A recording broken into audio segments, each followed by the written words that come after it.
हरे कृष्णा, राधे राधे। सभी भक्तों को सादर प्रणाम। आप सभी भक्तों का दिन मंगलमय हो। भक्तों, आज की इस वीडियो में आप श्रवण करेंगे श्रीमद् भागवत महापुराण के 26वें अध्याय की कथा। इस अध्याय में षष्ठ स्कंद के अंतर्गत यम और यमदूतों का संवाद, दक्ष के द्वारा भगवान की स्तुति और भगवान का प्रादुर्भाव, श्री नारद जी के उपदेश से दक्ष पुत्रों की विरक्ति तथा नारद जी को दक्ष का शाप, श्री नारद जी के उपदेश से दक्ष पुत्रों की विरक्ति तथा नारद जी को दक्ष का शाप, बृहस्पति जी के द्वारा देवताओं का त्याग और विश्व रूप का देव गुरु के रूप में वर्ण, नारायण कवच का उपदेश की कथा का रसपान करेंगे। तो चलिए भक्तों, वीडियो शुरू करते हैं।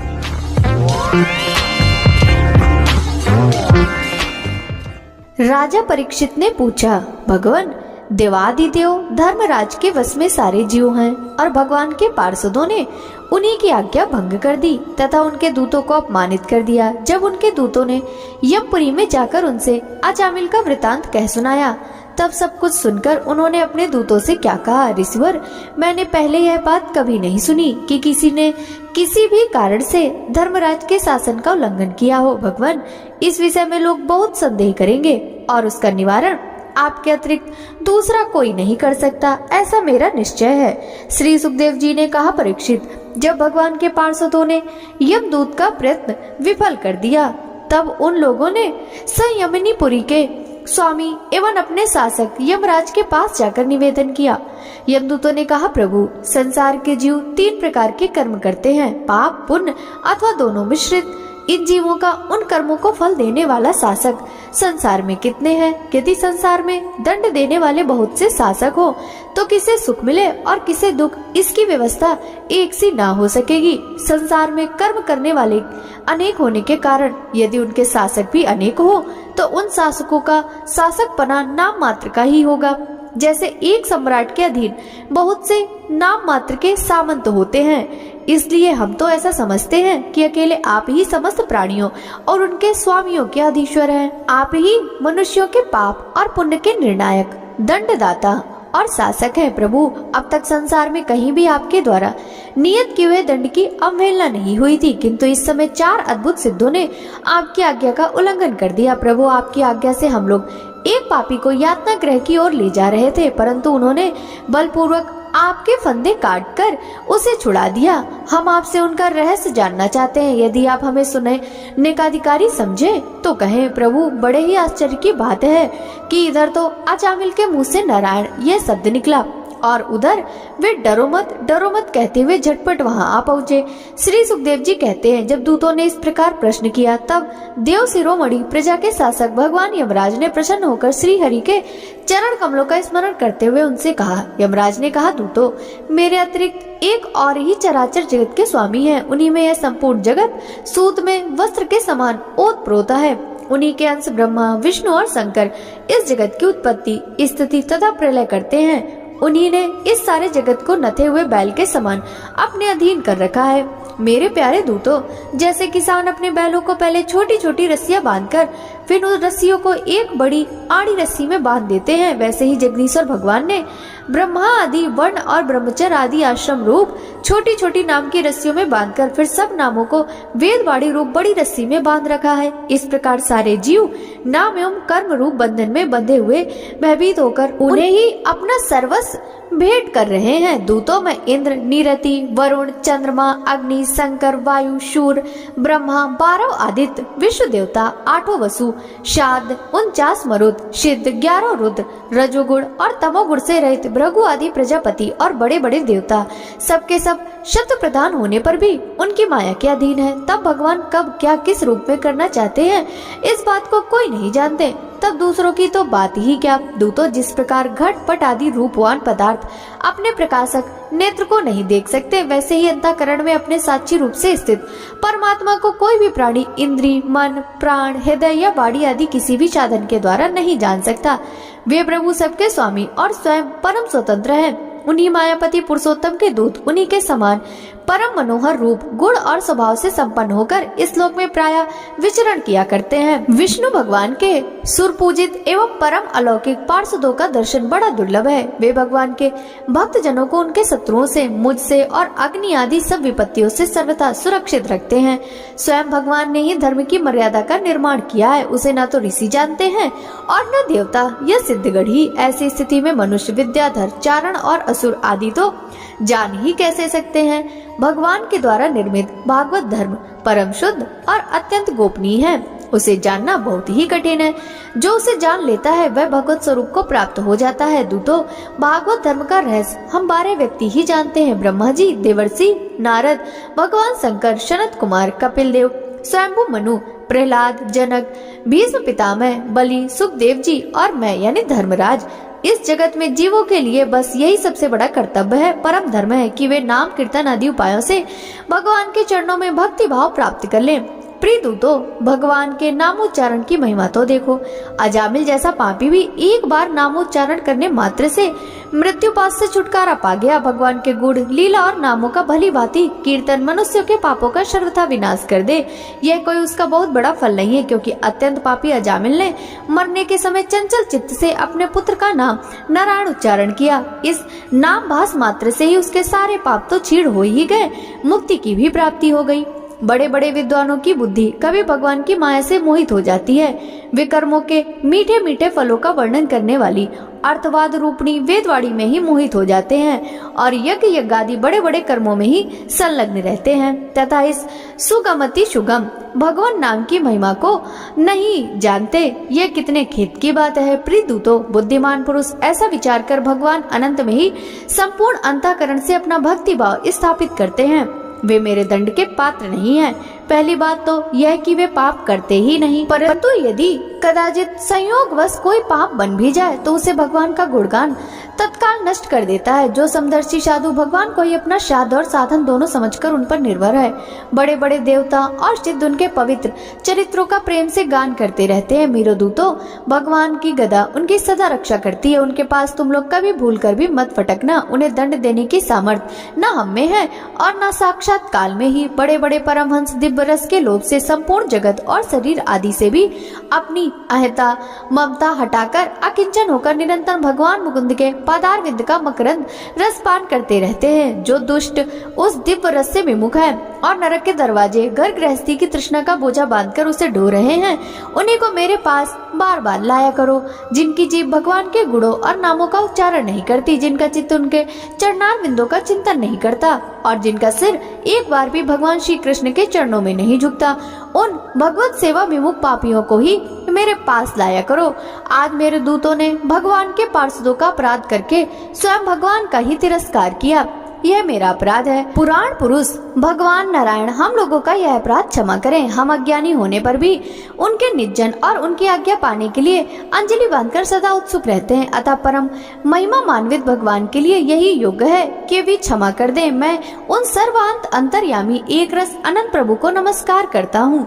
श्री सुखदेव जी कहते हैं, परीक्षित, इसलिए तुम ऐसा समझ लो कि बड़े से बड़े पापों का सर्वोत्तम अंतिम और पाप वासनाओं को भी निर्मूल कर डालने वाला प्रायश्चित यही है कि केवल भगवान के गुणों, लीलाओं और नामों का कीर्तन किया जाए। इसी से संसार का कल्याण हो सकता है। जो लोग बार बार भगवान के उदार और कृपापूर्ण चरित्रों का श्रवण कीर्तन करते रहते हैं, उनके हृदय में प्रेममयी भक्ति का उदय हो जाता है।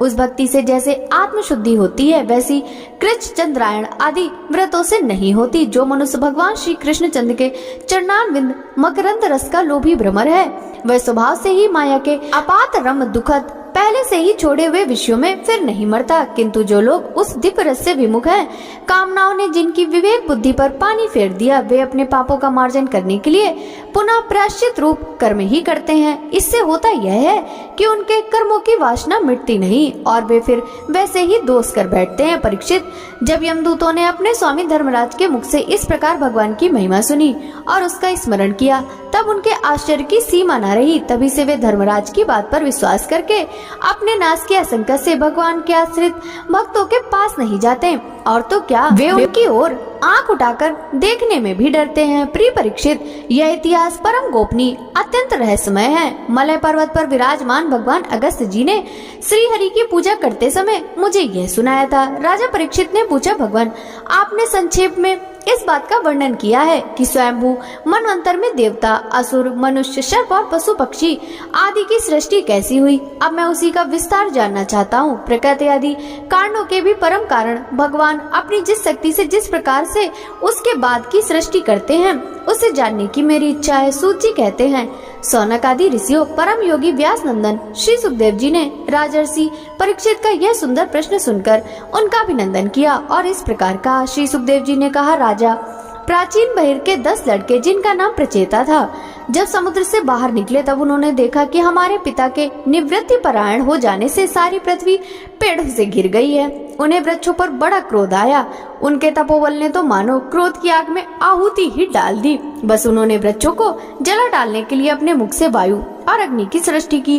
परीक्षित, जब प्रचेताओं की छोड़ी हुई अग्नि और वायु उन वृक्षों को जलाने लगी, तब वृक्षों के राजाधिराज चंद्रमा ने उनका क्रोध शांत करते हुए इस प्रकार कहा, महाभाग्यवान प्रचेताओं, ये वृक्ष बड़े दीन हैं। आप लोग इनसे द्रोह मत कीजिए, क्योंकि आप तो प्रजा की अभिवृद्धि करना चाहते हैं और सभी जानते हैं कि आप प्रजापति हैं। महात्मा प्रचेताओं, प्रजापतियों के अधिपति अविनाशी भगवान श्री हरि ने संपूर्ण वनस्पतियों और औषधियों को प्रजा के हितार्थ उनके खान पान के लिए बनाया है। संसार में पंखों से उड़ाने वाले चर प्राणियों के भोजन फल पुष्प आदि अचर पदार्थ हैं। पैर से चलने वालों के घास तृष्णा आदि बिना पैर वाले पदार्थ भोजन है। हाथ वालों के वृक्ष लता आदि बिना हाथ वाले और 2 पैर वाले मनुष्य आदि के लिए धान गेहूं आदि अन्न भोजन है। 4 पैर वाले बैल ऊंट आदि खेती प्रवृत्ति के द्वारा अन्न की उत्पत्ति में सहायक है। निष्पाप प्रचेताओं, आपके पिता और देवादिदेव भगवान ने आप लोगों को यह आदेश दिया कि प्रजा की सृष्टि करो। ऐसी स्थिति में आप वृक्षों को जला डालें, ये कैसे उचित हो सकता है। आप लोग अपना क्रोध शांत करें और अपने पिता, पितामह, प्रपितामह आदि के द्वारा सेवित सत्पुरुषों के मार्ग का अनुसरण करें। जैसे माँ बाप बालकों की, पलके नेत्रों की, पति पत्नी की, गृहस्थ भिक्षुकों की और ज्ञानी अज्ञानियों की रक्षा करते हैं और उनका हित चाहते हैं, वैसे ही प्रजा की रक्षा और हित का उत्तरदायी राजा होता है। प्रचेताओं, समस्त प्राणियों के हृदय में सर्वशक्तिमान भगवान आत्मा के रूप में विराजमान है। इसलिए आप लोग सभी को भगवान का निवास स्थान समझे। यदि आप ऐसा करेंगे तो भगवान को प्रसन्न कर लेंगे। जो पुरुष हृदय के उबलते हुए भयंकर क्रोध को भी आत्मविचार के द्वारा शरीर में ही शांत कर लेता है, बाहर नहीं निकलने देता, वह काल क्रम से तीनों गुणों पर विजय प्राप्त कर लेता है। प्रचेताओं, इन दीनहीन वृक्षों को और न जलाइए। जो कुछ बच रहे हैं उनकी रक्षा कीजिए, इससे आपका भी कल्याण होगा। इस श्रेष्ठ कन्या का पालन इन वृक्षों ने ही किया है, इसे आप लोग पत्नी के रूप में स्वीकार कीजिए। परीक्षित, वनस्पतियों के राजा चंद्रमा ने प्रचेताओं को इस प्रकार समझा बुझाकर उन्हें परमलोचा अप्सरा की सुंदरी कन्या दे दी और वे वहां से चले गए। प्रचेताओं ने धर्मानुसार उसका पानी ग्रहण किया। उन्हीं प्रचेताओं के द्वारा उस कन्या के गर्भ से प्राचेतस दक्ष की उत्पत्ति हुई। फिर दक्ष की प्रजा सृष्टि से तीनों लोग भर गए। इनका अपनी पुत्रियों पर बड़ा प्रेम था।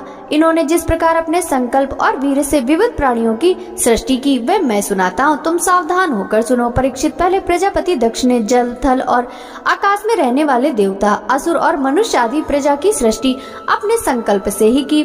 जब उन्होंने देखा कि वह सृष्टि बढ़ नहीं रही, तब उन्होंने विंध्याचल के निकटवर्ती पर्वतों पर जाकर बड़ी घोर तपस्या की। वहाँ एक अत्यंत श्रेष्ठ तीर्थ है, उसका नाम है अघमर्षण। वहाँ सारे पापों को धो बहाता है। प्रजापति दक्ष उस तीर्थ में त्रिकाल स्नान करते हैं और तपस्या के द्वारा भगवान की आराधना करते हैं। प्रजापति दक्ष ने इंद्रियातीत भगवान की हंस गुहा नामक स्तोत्र से स्तुति की थी, उसी से भगवान उन पर प्रसन्न हुए थे। मैं तुम्हें वह स्तुति सुनाता हूँ। प्रजापति दक्ष ने इस प्रकार स्तुति की, भगवान आपकी अनुभूति, आपकी चित्त शक्ति अमोघ है। आप जीव और प्रकृति से परे, उनकी नियंता और उन्हें सत्ता स्फूर्ति देने वाले हैं। जिन जीवों ने त्रिगुणमयी सृष्टि को ही वास्तविक सत्य समझ रखा है, वे आपके स्वरूप का साक्षात्कार नहीं कर सके, क्योंकि आप तक किसी भी प्रमाण की पहुँच नहीं है। आपकी कोई अवधि, कोई सीमा नहीं है। आप स्वयं प्रकाश और परात्पर हैं। मैं आपको नमस्कार करता हूँ।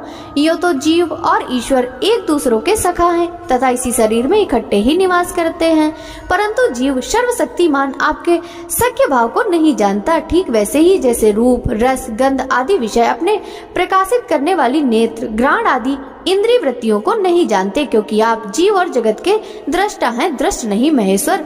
मैं आपके श्री चरणों को नमस्कार करता हूँ। देह, प्राण, इंद्रिय, अंतःकरण की वृत्तियाँ, पंच महाभूत और उनकी तन मात्राएं, ये सब जड़ होने के कारण अपने को और अपने से अतिरिक्त को भी नहीं जानते, परंतु जीव इन सबको और इनके कारण सत्व, रज, तम इन 3 गुणों को भी जानता है, परंतु वह भी दृश्य अथवा ज्ञेय रूप से आपको नहीं जान सकता, क्योंकि आप ही सबके ज्ञाता और अनंत है। इसलिए प्रभु, मैं तो केवल आपकी स्तुति करता हूँ। जब समाधि काल में प्रमाण, विकल्प और विपर्य रूप, विविध ज्ञान और स्मरण शक्ति का लोप हो जाने से इस नाम रूपात्मक जगत का निरूपण करने वाला मन उपरत हो जाता है, उस समय बिना मन के भी केवल सच्चिदानंदमयी अपनी स्वरूप स्थिति के द्वारा आप प्रकाशित होते रहते हैं। प्रभु, आप शुद्ध हैं और शुद्ध हृदय मंदिर ही आपका निवास स्थान है। आपको मेरा नमस्कार है। जैसे याज्ञिक लोग काष्ठ में छिपे हुए अग्नि को सामिधेनी नाम के 15 मंत्रों के द्वारा प्रकट करते हैं, वैसे ही ज्ञानी पुरुष अपनी 27 शक्तियों के भीतर गूढ़ भाव से छिपे हुए आपको अपनी शुद्ध बुद्धि के द्वारा हृदय में ही ढूंढ निकालते हैं। जगत में जितनी भिन्नताएं देख पड़ती हैं, वे सब माया की ही है। माया का निषेध कर देने पर केवल परम सुख के लिए साक्षात्कार स्वरूप आप ही अवशेष रहते हैं, परंतु जब विचार करने लगते हैं तब आपके स्वरूप में माया की उपलब्धि निर्वचन नहीं हो सकता, अर्थात माया भी आप ही है। अतः सारे नाम और सारे रूप आप ही हैं। प्रभु, आप मुझ पर प्रसन्न होइए, मुझे आत्म प्रसाद से पूर्ण कर दीजिए। प्रभु, जो कुछ वाणी से कहा जाता है अथवा जो कुछ मन, बुद्धि और इंद्रियों से ग्रहण किया जाता है, वह आपका स्वरूप नहीं है, क्योंकि वह तो गुण रूप है और आप गुणों की उत्पत्ति और प्रलय के अधिष्ठान हैं। आप में केवल उनकी प्रतीति मात्र है। भगवान, आप में ही यह सारा जगत स्थित है, आपसे ही निकला है और आपने ही किसी के सहारे नहीं, अपने आप से ही इसका निर्माण किया है। यह आपका ही है और आपके लिए ही है। इसके रूप में बनने वाले भी आप हैं और बनाने वाले भी आप ही हैं। बनने बनाने की विधि भी आप ही हैं। आप ही सबसे काम लेने वाले भी हैं। जब कार्य और कारण का भेद नहीं था, तब भी आप स्वयं सिद्ध स्वरूप से स्थित हैं। इसी से आप सबके कारण भी हैं। सच्ची बात तो यह है कि आप जीव जगत के भेद और स्वगत भेद से सर्वथा रहित एक अद्वितीय हैं। आप स्वयं ब्रह्म हैं। आप मुझ पर प्रसन्न हो प्रभु। आपकी ही शक्तियाँ वादी प्रतिवादियों के विवाद और संवाद का विषय होती हैं और उन्हें बार बार मोह में डाल दिया करती हैं। आप अनंत, अपराकृत, कल्याण, गुण गुणों से युक्त एवं स्वयं अनंत हैं। मैं आपको नमस्कार करता हूँ भगवान। उपासक लोग कहते हैं कि हमारे प्रभु हस्तपाद आदि से युक्त साकार विग्रह हैं और सांख्यवादी कहते हैं कि भगवान हस्तपद आदि विग्रह से रहित निराकार हैं। यद्यपि इस प्रकार से वे एक ही वस्तु के 2 परस्पर विरोधी धर्मों का वर्णन करते हैं, परंतु फिर भी उसमें विरोध नहीं है, क्योंकि दोनों एक ही परम वस्तु में स्थित हैं। बिना आधार के हाथ पैर आदि का होना संभव नहीं और निषेध की भी कोई न कोई अवधि होनी ही चाहिए। आप वही आधार और निषेध की अवधि हैं, इसलिए आप साकार निराकार दोनों से ही अवरुद्ध सम परम ब्रह्म हैं। प्रभु, आप अनंत हैं। आपका न तो कोई प्राकृत नाम है न कोई प्राकृत रूप, फिर भी जो आपके चरण कमलों का भजन करते हैं, उन पर अनुग्रह करने के लिए आप अनेकों रूपों में प्रकट होकर अनेकों लीलाएं करते हैं तथा उन रूपों एवं लीलाओं के अनुसार अनेकों नाम धारण कर लेते हैं। परमात्मन, आप मुझ पर कृपा प्रसाद कीजिए। लोगों की उपासनाएं प्राय साधारण कोटि की होती हैं, अतः आप सबके हृदय में रहकर उनकी भावना के अनुसार भिन्न भिन्न देवताओं के रूप में प्रतीत होते रहते हैं। ठीक वैसे ही जैसे हवा गंध का आश्रय लेकर सुगंधित प्रतीत होती है, परंतु वास्तव में सुगंधित नहीं होती, ऐसे सबकी भावनाओं का अनुसरण करने वाले प्रभु मेरी अभिलाषा पूर्ण करें। श्री सुखदेव जी कहते हैं, परीक्षित, विंध्याचल के अघमर्षण तीर्थ में जब प्रजापति दक्ष ने इस प्रकार स्तुति की, तब भक्तवत्सल भगवान उनके सामने प्रकट हुए। उस समय भगवान गरुड़ के कंधों पर चरण रखे हुए थे। विशाल एवं हष्ट पुष्ट 8 भुजाएं थी। उनमें चक्र, शंख, तलवार, ढाल, बाण, धनुष, पाश और गदा धारण किए हुए थे। वर्षाकालीन मेघ के समान श्यामल शरीर पर पीताम्बर फहरा रहा था। मुखमंडल प्रफुल्लित था। नेत्रों से प्रसाद की वर्षा हो रही थी। घुटनों तक वनमाला लटक रही थी। वक्षा स्थल पर सुनहरी रेखा, श्रीवत्स और गले में कौस्तुभ मणि जगमगा रही थी।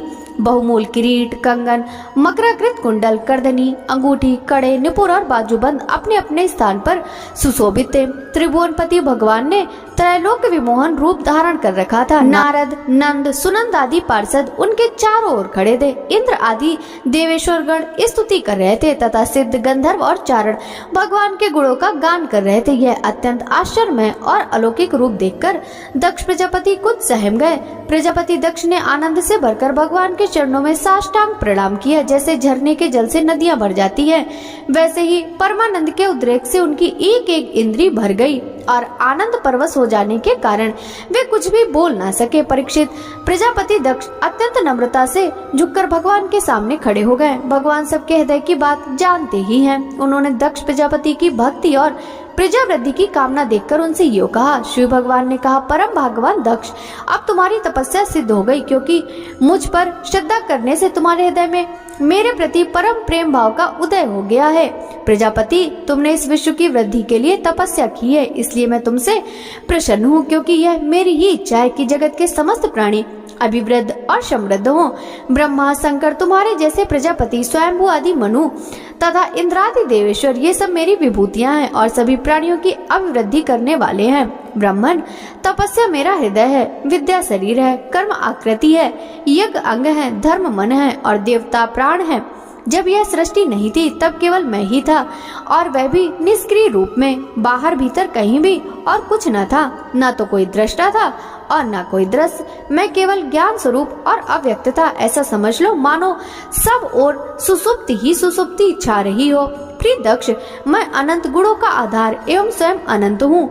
जब गुणमयी माया के छोप से यह ब्रह्मांड शरीर प्रकट हुआ, तब इसमें अयोनिज आदि पुरुष ब्रह्मा उत्पन्न हुए। जब मैंने उनमें शक्ति और चेतना का संचार किया, तब देव शिरोमणि ब्रह्मा सृष्टि करने के लिए उद्यत हुए, परंतु उन्होंने अपने को सृष्टि कार्य में असमर्थ सा पाया। उस समय मैंने उन्हें आज्ञा दी कि तप करो। तब उन्होंने घोर तपस्या की और उस तपस्या के प्रभाव से पहले पहल तुम 9 प्रजापतियों की सृष्टि की। प्रिय दक्ष, देखो यह पंचजन प्रजापति की कन्या असिक्री है, इसे तुम अपनी पत्नी के रूप में ग्रहण करो। अब तुम गृहस्थोचित स्त्री सहवास रूप धर्म को स्वीकार करो, यह असिक्री भी उसी धर्म को स्वीकार करेगी, तब तुम इसके द्वारा बहुत सी प्रजा उत्पन्न कर सकोगे। प्रजापते, अब तक तो मानसी सृष्टि होती थी, परंतु अब तुम्हारे बाद सारी प्रजा मेरी माया से स्त्री पुरुष के संयोग से उत्पन्न होगी तथा मेरी सेवा में तत्पर रहेगी।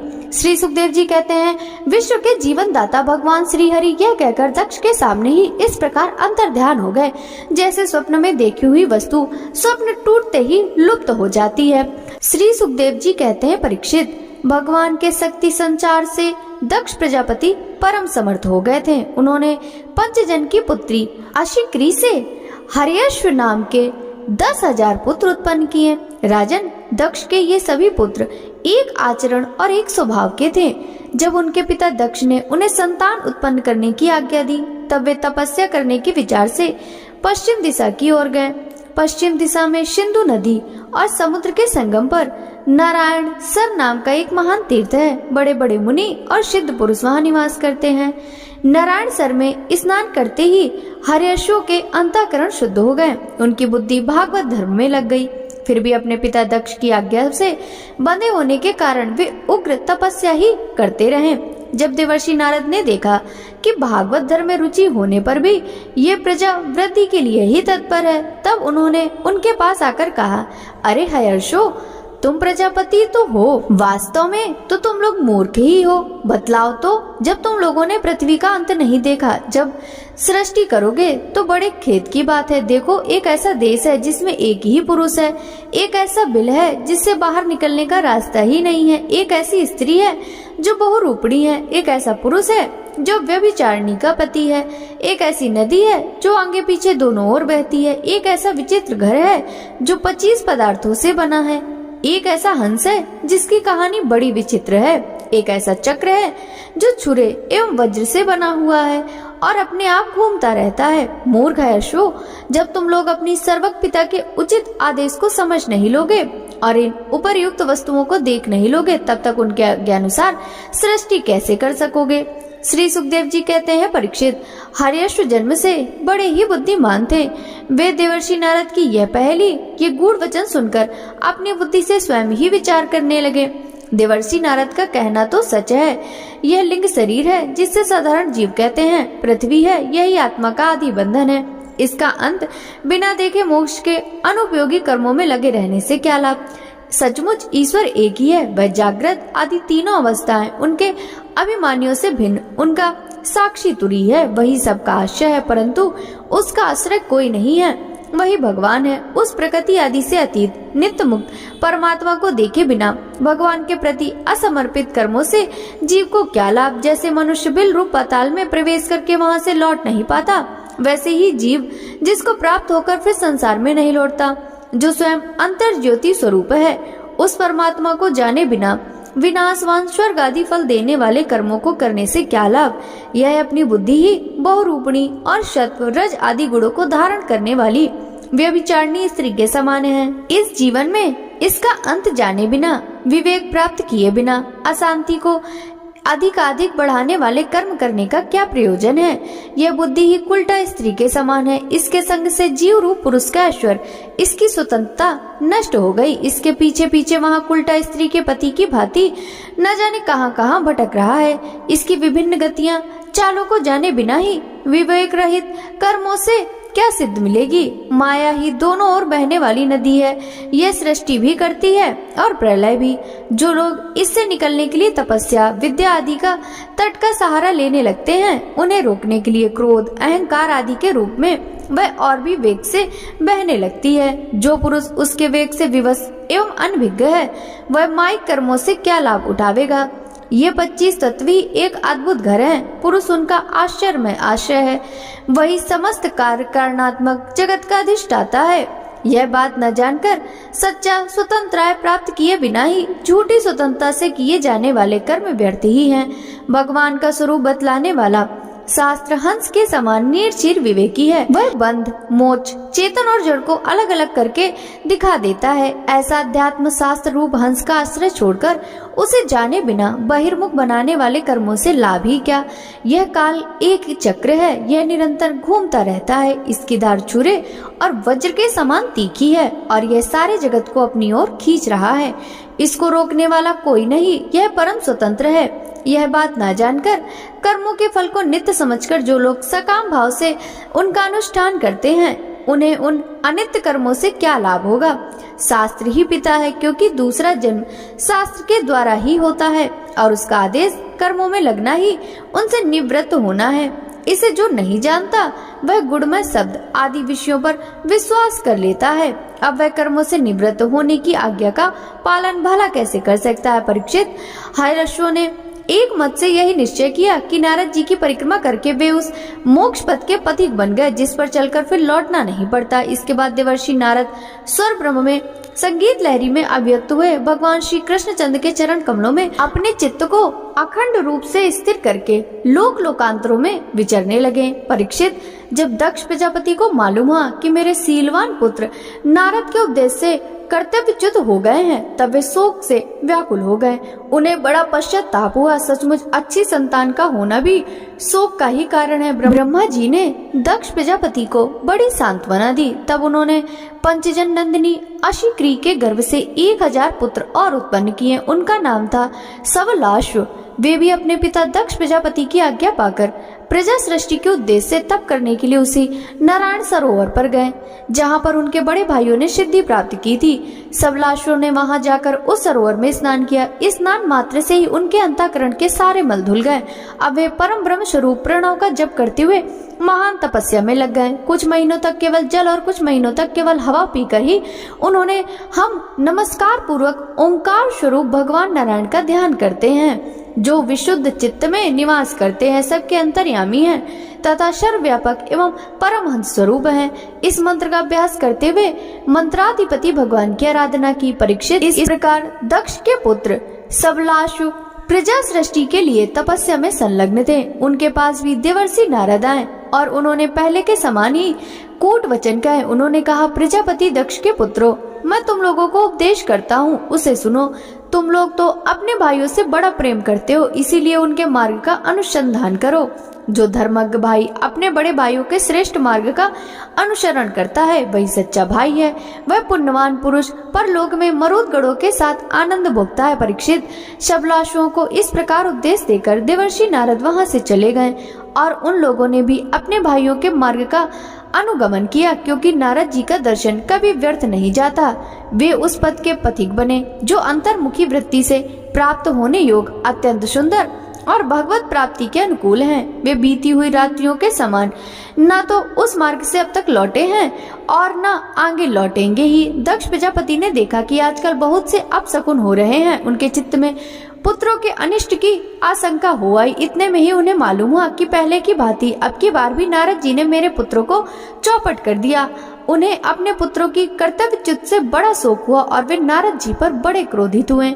उनके मिलने पर क्रोध के मारे दक्ष प्रजापति के होंठ फड़कने लगे और वे आवेश में भरकर नारद जी से बोले। दक्ष प्रजापति ने कहा, ओ दुष्ट, तुमने झूठ मूठ साधुओं का बाना पहन रखा है। हमारे भोले वाले बालकों को भिक्षुकों का मार्ग दिखाकर तुमने हमारा बड़ा अपकार किया है। अभी उन्होंने ब्रह्मचर्य से ऋषि ऋण, यज्ञ से देव ऋण और पुत्र उत्पत्ति से पितृ ऋण नहीं उतारा था। उन्हें अभी कर्म फल की नश्वरता के संबंध में भी कुछ विचार नहीं था, परंतु पापात्मन तुमने उनके दोनों लोकों का सुख चौपट कर दिया। सचमुच तुम्हारे हृदय में दया का भी नाम नहीं है। तुम इस प्रकार बच्चों की बुद्धि बिगाड़ते फिरते हो। तुमने भगवान के पार्षदों में रहकर उनकी कीर्ति में कलंक ही लगाया। सचमुच तुम बड़े निर्लज्ज हो। मैं जानता हूँ कि भगवान के पार्षद सदा सर्वदा दुखी प्राणियों पर दया करने के लिए व्यग्र रहते हैं, परंतु तुम प्रेम भाव का विनाश करने वाले हो। तुम उन लोगों से वैर करते हो जो किसी से वैर नहीं करते। यदि तुम ऐसा समझते हो कि वैराग्य से ही स्नेह पास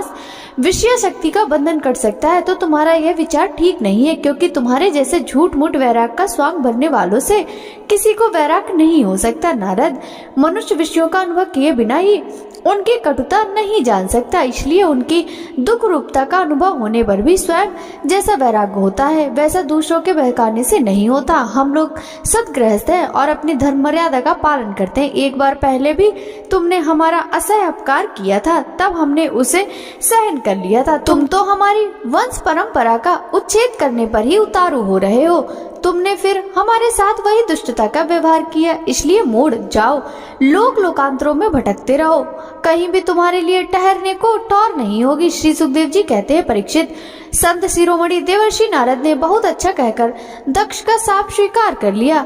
संसार में बस साधुता इसी का नाम है कि बदला लेने की शक्ति रहने पर भी दूसरे का किया हुआ अपकार सह लिया जाए। श्री सुखदेव जी कहते हैं, परीक्षित, तदंतर ब्रह्मा जी के बहुत अनुनय विनय करने पर दक्ष प्रजापति ने अपनी पत्नी अस्किनी के गर्भ से 60 कन्याएं उत्पन्न की। वे सभी अपने पिता दक्ष से बहुत प्रेम करती थी। दक्ष प्रजापति ने उनमें से 10 कन्याएं धर्म को, 13 कश्यप को, 27 चंद्रमा को, 2 भूत को, 2 अंगीरा को, 2 कृशाश्व को, शेष 4 तार्क्ष नामधारी कश्यप को ही ब्याह दी। परीक्षित, तुम इन दक्ष कन्याओं और इन संतानों के नाम मुझसे सुनो। इन्हीं की वंश परंपरा तीनों लोक में फैली हुई है। धर्म की 10 पत्नियां थी, भानु, लंबा, ककुफ, जामी, विश्वा, शाद्या, मरुत्वती, वसु, मुहूर्ता और संकल्पा।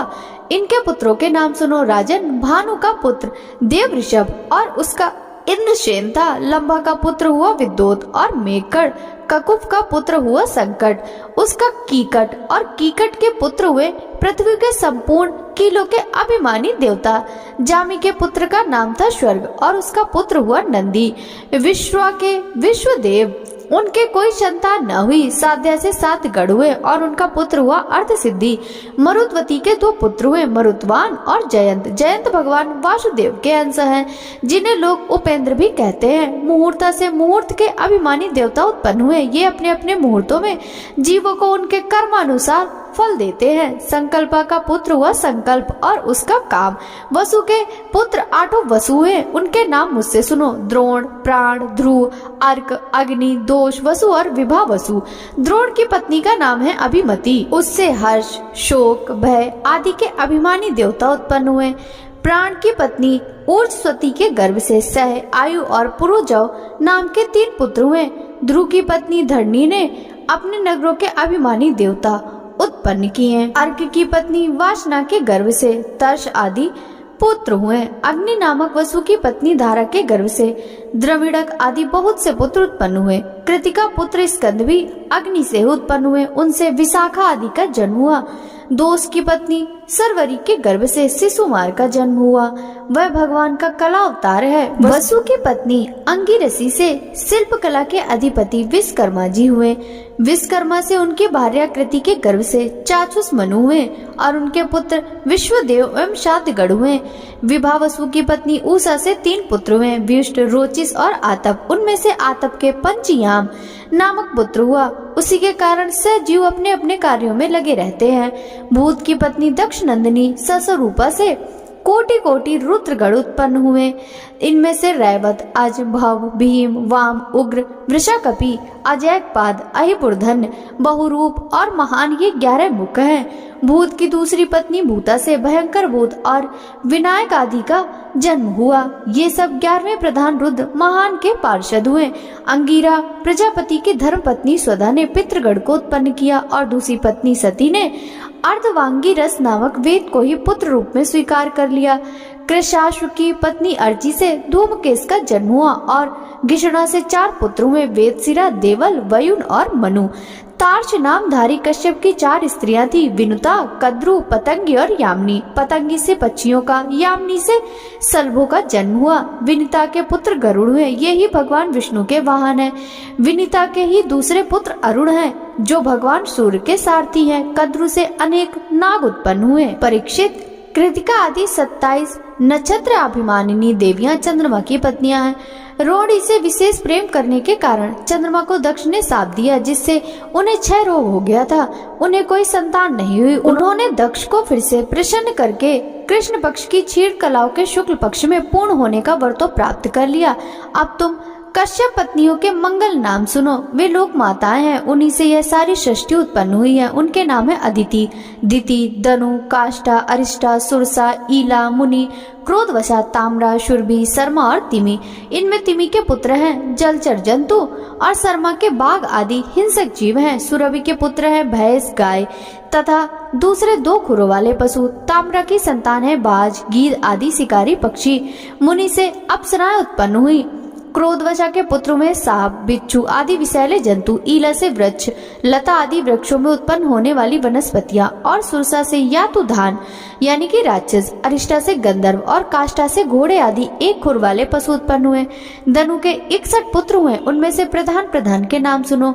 द्विमूर्धा, संबर, अरिष्ट, है ग्रीव, विभा, वसु, अयोमुख, शंखशिरा, श्वर्भानु, कपिल, अरुण, पुलोमा, वृषपर्वा, एक चक्र, अनुतापन, धूम्रकेश, विरूपाक्ष, विप्रचित्ति और दुर्जय। स्वर्भानु की कन्या सुप्रभा से नमुची ने और वृषपर्वा की पुत्री समिष्ठा से महाबली नहुस नंदन ययाति ने विवाह किया। धनु के पुत्र वैश्वानर की 4 सुंदरी कन्याएं थी। इनके नाम थे उपदानवी, है शिरा, पुलोमा और कालका। इनमें से उपदानवी के साथ हिरणाक्ष का और है शिरा के साथ क्रतु का विवाह हुआ। ब्रह्मा जी की आज्ञा से प्रजापति भगवान कश्यप ने ही वैश्वानर की शेष 2 पुत्रियों पुलोमा और कालिका के साथ विवाह किया। इनमें से पुलोमा और काल के नाम के 60,000 रणवीर दानव उत्पन्न हुए। इन्हीं में दूसरा नाम निवात कवच था। ये यज्ञ कर्म में विघ्न डालते थे, इसलिए परीक्षित, तुम्हारे दादा अर्जुन ने अकेले ही उन्हें इंद्र को प्रसन्न करने के लिए मार डाला। यह उन दिनों की बात है जब अर्जुन स्वर्ग में गए हुए थे। विप्रचित्ति की पत्नी सिंगिका के गर्भ से 100 पुत्र उत्पन्न हुए। उनमें से सबसे बड़ा था राहु, जिसकी गणना ग्रहों में की गई हो। शेष 100 पुत्रों का नाम केतु था। परीक्षित, अब क्रमशः अदिति की वंश परंपरा सुनो। इस वंश में सर्वव्यापक देवादिदेव नारायण ने अपने वंश से वामन रूप में अवतार लिया था। अदिति के पुत्र थे विवस्वान, अयरमा, पूषा, त्वष्टा, सविता, भग, धाता, विधाता, वरुण, मित्र, इंद्र और त्रिविक्रम। यही 12 आदित्य कहलाए। विवस्वान की पत्नी महाभागवती संज्ञा के गर्भ से श्राद्ध देव मनु एवं यमी का जोड़ा पैदा हुआ। संज्ञा ने ही घोड़ी का रूप धारण करके भगवान सूर्य के द्वारा भूलोक में दोनों अश्विनी कुमारों को जन्म दिया। विवस्वान की दूसरी पत्नी थी छाया, उसके शनिश्चर और सावर्णी मनु के नाम के 2 पुत्र और तप्ती नाम की एक कन्या उत्पन्न हुई। तप्ती ने संवरण को पति रूप में वर्ण किया। अयरमा की पत्नी मातृका थी, उसके गर्भ से चर्षणी नामक पुत्र उत्पन्न हुए। वे कर्तव्य, अकर्तव्य के ज्ञान से युक्त थे, इसलिए ब्रह्मा जी ने उन्हीं के आधार पर मनुष्य जाति की कल्पना की। पूसा की कोई संतान न हुई। प्राचीन काल में जब शिव जी दक्ष पर क्रोधित हुए थे तब पूसा दांत दिखाकर हंसने लगे थे, इसीलिए वीरभद्र ने इनके दांत तोड़ दिए थे। तब से पूसा पिसा हुआ अन्न ही खाते हैं। दैत्यों की छोटी बहन कुमारी रचना त्वष्टा की पत्नी थी। रचना के गर्भ से 2 पुत्र हुए, सन्निवेश और पराक्रमी विश्वरूप। इस प्रकार विश्वरूप यद्यपि शत्रुओं के भांजे थे, फिर भी जब देवगुरु बृहस्पति ने इंद्र से अपमानित होकर देवताओं का परित्याग कर दिया, तब देवताओं ने विश्वरूप को ही अपना पुरोहित बनाया था। राजा परीक्षित ने पूछा, भगवान, देवाचार्य बृहस्पति जी ने अपने प्रिय शिष्य देवताओं को किस कारण त्याग दिया था? देवताओं ने अपने गुरुदेव का ऐसा कौन सा अपराध कर दिया था? कृपया करके मुझे बतलाइए। श्री सुखदेव जी ने कहा, राजन, इंद्र को त्रिलोकी का ऐश्वर्य पाकर घमंड हो गया था। इस घमंड के कारण वे धर्म मर्यादा का, सदाचार का उल्लंघन करने लगे थे। एक दिन की बात है, वे भरी सभा में अपनी पत्नी सची के साथ ऊंचे सिंहासन पर बैठे हुए थे।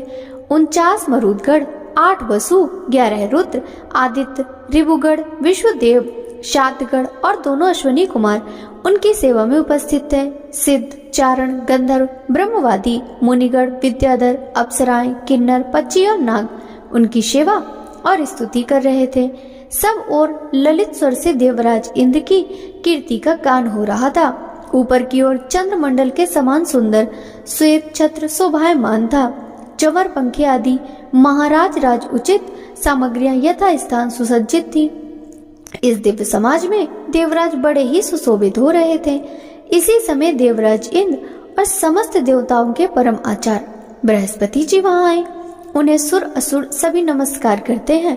इंद्र ने देख लिया कि वे सभा में आए हैं, परंतु वे तो न खड़े हुए और न आसन आदि देकर गुरु का सत्कार ही किया। यहाँ तक कि वे अपने आसन से हिले डुले तक नहीं। त्रिकालदर्शी समर्थ बृहस्पति जी ने देखा कि ये ऐश्वर्य मद का दोष है। बस वे झटपट वहां से निकलकर चुपचाप अपने घर की ओर चले आए। परीक्षित, उसी समय देवराज इंद्र को चेत हुआ। वे समझ गए कि मैंने गुरुदेव की अवहेलना की है। वे भरी सभा में स्वयं ही अपनी निंदा करने लगे। हाय हाय, बड़ी खेद की बात है कि भरी सभा में मूर्खतावश मैंने ऐश्वर्य के नशे में चूर होकर अपने गुरुदेव का तिरस्कार कर दिया। सचमुच मेरा यह कर्म अत्यंत निंदनीय है।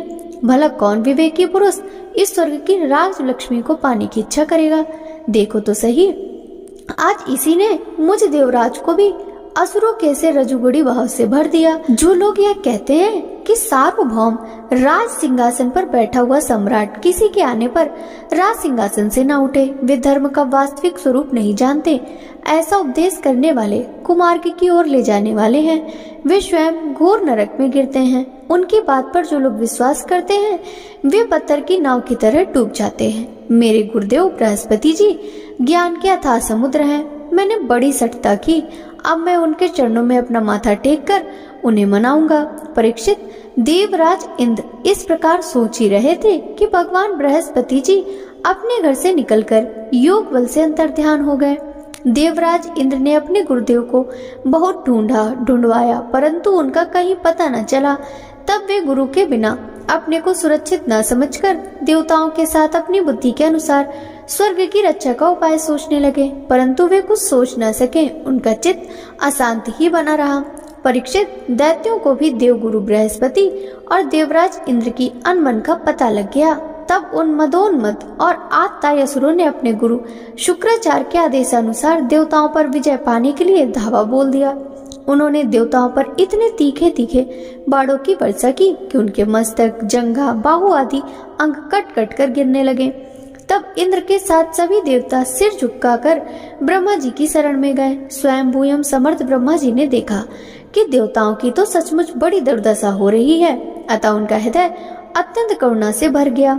वे देवताओं को धीरज बंधाते हुए कहने लगे। ब्रह्मा जी ने कहा, देवताओं, यह बड़े खेद की बात है। सचमुच तुम लोगों ने बहुत बुरा काम किया। हरे हरे, तुम लोगों ने ऐश्वर्य के मत से अंधे होकर ब्रह्मज्ञानी, वेदज्ञ एवं संयमी ब्राह्मण का सत्कार नहीं किया। देवताओं, तुम्हारी उसी अनीति का यह फल है कि आज समृद्धशाली होने पर भी तुम्हें अपने निर्बल शत्रुओं के सामने नीचा दिखना पड़ रहा है। देवराज देखो, तुम्हारे शत्रु भी पहले अपने गुरुदेव शुक्राचार्य का तिरस्कार करने के कारण अत्यंत निर्बल हो गए थे, परंतु वह भक्ति भाव से उनकी आराधना करके वे फिर धन जन से संपन्न हो गए हैं। देवताओं, मुझे तो ऐसा मालूम पड़ रहा है कि शुक्राचार्य को अपना आराध्य देव मानने वाले ये दैत्य लोग कुछ दिनों में मेरा ब्रह्मलोक भी छीन लेंगे।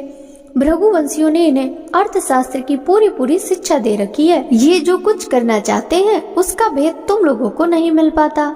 उनकी सलाह बहुत गुप्त होती है। ऐसी स्थिति में स्वर्ग को तो समझते ही क्या है, वे चाहे जिस लोक को जीत सकते हैं। सच है, जो श्रेष्ठ मनुष्य ब्राह्मण, गोविंद और गौओं को अपना सर्वस्व मानते हैं और जिन पर उनकी कृपा रहती है, उनका कभी अमंगल नहीं होता। इसीलिए अब तुम लोग शीघ्र ही त्वष्टा के पुत्र विश्वरूप के पास जाओ और उन्हीं की सेवा करो। वे सच्चे ब्राह्मण, तपस्वी और संयमी हैं। यदि तुम लोग उनके असुरों के प्रति प्रेम को क्षमा कर सकोगे और उनका सम्मान करोगे तो वे तुम्हारा काम बना देंगे। श्री सुखदेव जी कहते हैं, परीक्षित, जब ब्रह्मा जी ने देवताओं से इस प्रकार कहा तब उनकी चिंता दूर हो गई। वे त्वष्टा के पुत्र विश्वरूप ऋषि के पास गए और उन्हें हृदय से लगाकर यूं कहने लगे। देवताओं ने कहा, बेटा विश्वरूप, तुम्हारा कल्याण हो। हम तुम्हारे आश्रम पर अतिथि के रूप में आए हैं। हम एक प्रकार से तुम्हारे पितर हैं, इसीलिए तुम हम लोगों की समयोचित अभिलाषा पूर्ण करो। जिन्हें संतान हो गई हो उन सत्पुत्रों का भी सबसे बड़ा धर्म यही है कि वे अपने पिता तथा अन्य गुरुजनों की सेवा करें। फिर जो ब्रह्मचारी हैं उनके लिए तो कहना ही क्या, वत्स आचार्य वेद की, पिता ब्रह्मा की, भाई इंद्र की, माता साक्षात पृथ्वी की मूर्ति होती है, बहन दया की, अतिथि धर्म की, अभ्यगत अग्नि और जगत के सभी प्राणी अपने आत्मा की ही मूर्ति, आत्मस्वरूप होते हैं। पुत्र, हम तुम्हारे पितर हैं। इस समय शत्रुओं ने हमें जीत लिया है, हम बड़े दुखी हो रहे हैं। तुम अपने तपोबल से हमारा यह दुख, दारिद्र्य, पराजय टाल दो। तुम्हें हम लोगों की आज्ञा का पालन करना चाहिए। तुम ब्रह्मनिष्ठ ब्राह्मण हो, अतः जन्म से ही हमारे गुरु हो। हम तुम्हें आचार्य के रूप में वर्ण करके तुम्हारी शक्ति से अनायास ही शत्रुओं पर विजय प्राप्त कर लेंगे। पुत्र, आवश्यकता पड़ने पर अपने से छोटों का पैर छूना भी निंदनीय है। वेद ज्ञान को छोड़कर केवल अवस्था बड़प्पन का कारण भी नहीं है। श्री सुखदेव जी कहते हैं, परीक्षित, जब देवताओं ने इस प्रकार विश्व रूप से पुरोहिती करने की प्रार्थना की तब परम तपस्वी विश्व रूप ने प्रसन्न होकर उनसे अत्यंत प्रिय और मधुर शब्दों में कहा। विश्व रूप ने कहा, पुरोहिती का काम ब्रह्म तेज को क्षीण करने वाला है, इसलिए धर्मशील महात्माओं ने उसकी निंदा की है। किंतु आप मेरे स्वामी हैं और लोकेश्वर होकर भी मुझसे उसके लिए प्रार्थना कर रहे हैं। ऐसी स्थिति में मेरे जैसा व्यक्ति भला आप लोगों को कोरा जवाब दे सकता है। मैं तो आप लोगों का सेवक हूँ, आपकी आज्ञाओं का पालन करना ही मेरा स्वार्थ है। देवगण, हम अकिंचन हैं। खेती कट जाने पर अथवा अनाज की हाट उठ जाने पर उसमें से गिरे हुए कुछ दाने चुन लाते हैं और उसी से अपने देवकार तथा पितृकार संपन्न कर लेते हैं। लोक पालो, इस प्रकार जब मेरी जीविका चल रही है तब मैं पुरोहिती का निंदनीय वृत्ति क्यों करूं? उससे तो केवल वे ही लोग प्रसन्न होते हैं जिनकी बुद्धि बिगड़ गई है। जो काम आप लोग मुझसे कराना चाहते हैं वह निंदनीय है, फिर भी मैं आपके काम से मुंह नहीं मोड़ सकता, क्योंकि आप लोगों की मांग ही कितनी है। इसलिए आप लोगों का मनोरथ मैं तन मन धन से पूरा करूंगा। श्री सुखदेव जी कहते हैं, परीक्षित, विश्वरूप बड़े तपस्वी थे। देवताओं से ऐसी प्रतिज्ञा करके उनके वरण करने पर वे बड़ी लगन के साथ उनकी पुरोहिती करने लगे। यद्यपि शुक्राचार्य ने अपने नीति बल से असुरों की संपत्ति सुरक्षित कर दी थी, फिर भी समर्थ विश्वरूप ने वैष्णवी विद्या के प्रभाव से उनसे वह संपत्ति छीनकर देवराज इंद्र को दिला दी। राजन, जिस विद्या से सुरक्षित होकर इंद्र ने असुरों की सेना पर विजय प्राप्त की थी उसका उदार बुद्धि विश्वरूप ने ही उन्हें उपदेश किया था। राजा परीक्षित ने पूछा, भगवान, देवराज इंद्र ने जिससे सुरक्षित होकर शत्रुओं की चतुरंगणी सेना को खेल खेल में अनायासी जीतकर त्रिलोकी की राजलक्ष्मी का उपभोग किया, आप उस नारायण कवच को मुझे सुनाइए और यह भी बताइए कि उन्होंने उससे सुरक्षित होकर रणभूमि में किस प्रकार आक्रमणकारी शत्रुओं पर विजय प्राप्त की। श्री सुखदेव जी ने कहा, परीक्षित, जब देवताओं ने विश्वरूप को पुरोहित बना लिया तब देवराज इंद्र के प्रश्न करने पर विश्वरूप ने उन्हें नारायण कवच का उपदेश किया। तुम एकाग्र चित्त से उसका श्रवण करो।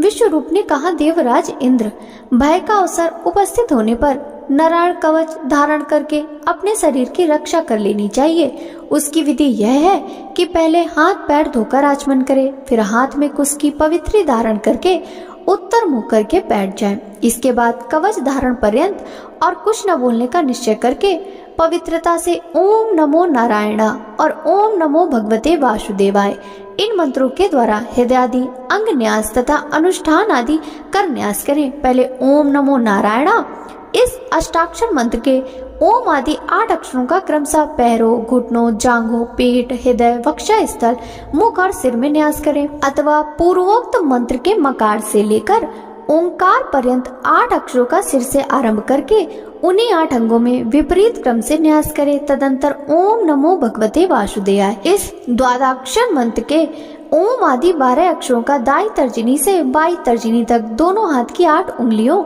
और दोनों अंगूठों की 2-2 गांठों में न्यास करें। फिर इसके बाद समग्र ऐश्वर्य, धर्म, यश, लक्ष्मी, ज्ञान और वैराग्य से परिपूर्ण इष्ट देव भगवान का ध्यान करें और अपने को भी तद्रूप ही चिंतन करें। तत्पश्चात विद्या, तेज और तपा स्वरूप इस कवच का पाठ करें।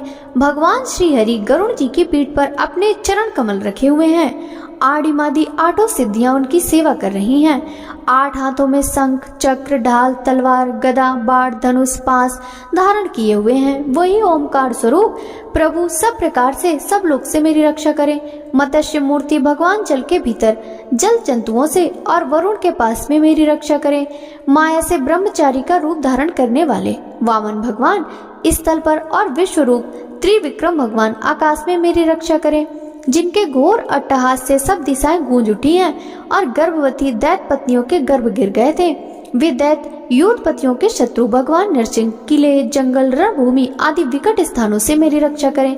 अपनी डालों पर पृथ्वी को धारण करने वाले यज्ञ मूर्ति वाराय भगवान मार्ग में परशुराम जी पर्वतों के शिखरों पर और लक्ष्मण जी सहित भरत के बड़े भाई भगवान रामचंद्र प्रवास के समय मेरी रक्षा करें। सुदर्शन आपका आकार चक्र की तरह है। आपके किनारे का भाग प्रलयकालीन अग्नि के समान अत्यंत तीव्र है। आप भगवान की प्रेरणा से सब ओर घूमते रहते हैं। जैसे आग वायु की सहायता से सूखे घास फूस को जला डालती है, वैसे ही आप हमारी शत्रु सेना को शीघ्र से शीघ्र जला दीजिए।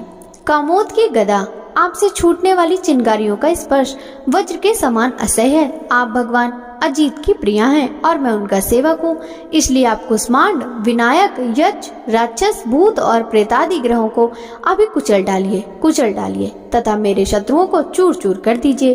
शंख श्रेष्ठ, आप भगवान श्री कृष्ण के फूंकने से भयंकर शब्द करके मेरे शत्रुओं का दिल दहला दीजिए। एवं यातुधान, प्रमथ, प्रेत, मात्र, पिशाच तथा ब्रह्म राक्षस आदि भयावने प्राणियों को यहाँ से झटपट भगा दीजिए। भगवान की प्यारी तलवार, आपकी धार बहुत छीड़ है। आप भगवान की प्रेरणा से मेरे शत्रुओं को छिन्न भिन्न कर दीजिए। भगवान की प्यारी ढाल, आपके सैकड़ों चंद्राकार मंडल हैं। आप पाप दृष्टि पापात्मा शत्रुओं की आंखें बंद कर दीजिए और उन्हें सदा के लिए अंधा बना दीजिए। देवराज इंद्र, मैंने तुम्हें यह नारायण कवच सुना दिया। इस कवच से तुम अपने को सुरक्षित कर लो, बस फिर तुम अनायासी सब दैत युद्धपतियों को जीत लोगे। इस नारायण कवच को धारण करने वाला पुरुष जिसको भी अपने नेत्रों से देख लेता है अथवा पैर से छू देता है, वह तत्काल समस्त भयों से मुक्त हो जाता है। जो इस वैष्णवी विद्या को धारण कर लेता है, उसे राजा, डाकू, प्रेत, पिशाच आदि और बाघ आदि हिंसक जीवों से कभी किसी प्रकार का भय नहीं होता।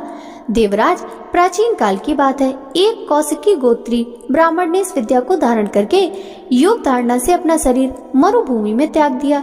जहाँ उस ब्राह्मण का शरीर पड़ा था, उसके ऊपर से एक दिन गंधर्वराज चित्ररथ अपनी स्त्रियों के साथ विमान पर बैठकर निकले। वहां आते ही वे नीचे की ओर सिर किए विमान सहित आकाश से पृथ्वी पर गिर पड़े। इस घटना से उनके आश्चर्य की सीमा न रही। जब उन्हें वालखिल मुनियों ने बताया कि यह नारायण कवच धारण करने का प्रभाव है, तब उन्होंने उस ब्राह्मण देवता की हड्डियों को ले जाकर पूर्व वाहिनी सरस्वती नदी में प्रवाहित कर दिया और फिर स्नान करके वे अपने लोक को चले गए। श्री सुखदेव जी कहते हैं, परीक्षित, जो पुरुष इस नारायण कवच को समय पर सुनता है और जो आदर पूर्वक इसे धारण करता है, उसके सामने सभी प्राणी आदर से झुक जाते हैं और वह सब प्रकार के भयों से मुक्त हो जाता है। परीक्षित, सतक्रतु इंद्र ने आचार्य विश्वरूप जी से वैष्णवी विद्या प्राप्त करके रणभूमि में असुरों को जीत लिया और वह त्रैलोक लक्ष्मी का उपभोग करने लगे। श्री सुखदेव जी कहते हैं, परीक्षित, हमने सुना है कि विश्वरूप के 3 सिर थे। वे एक मुंह से सोमरस तथा दूसरे से सुरा पीते थे और तीसरे से अन्न खाते थे। उनके पिता त्वष्टा आदि 12 आदित्य देवता थे। इसीलिए वे यज्ञ के समय प्रत्यक्ष रूप में ऊंचे स्वर से बोलकर बड़े विनय के साथ देवताओं को आहुति देते थे। भक्तों, आगे की कथा का रसपान हम कल के अध्याय में करेंगे। श्रीमद् भागवत महापुराण की यह कथा यदि आपको अच्छी लगी हो तो वीडियो को लाइक कर ज्यादा से ज्यादा भक्तों के साथ शेयर कीजिएगा। साथ ही वीडियो के कमेंट बॉक्स में जय जय श्री हरि विष्णु जरूर लिखिएगा, जिससे भगवान विष्णु की कृपा दृष्टि सदा सर्वदा आप सभी पर इसी प्रकार बनी रहे। आज से मिलते हैं श्रीमद् भागवत महापुराण के 6ठ स्कंद के अंतर्गत आगे की कथाओं के साथ। तब तक सभी भक्तों को हरे कृष्णा, राधे राधे।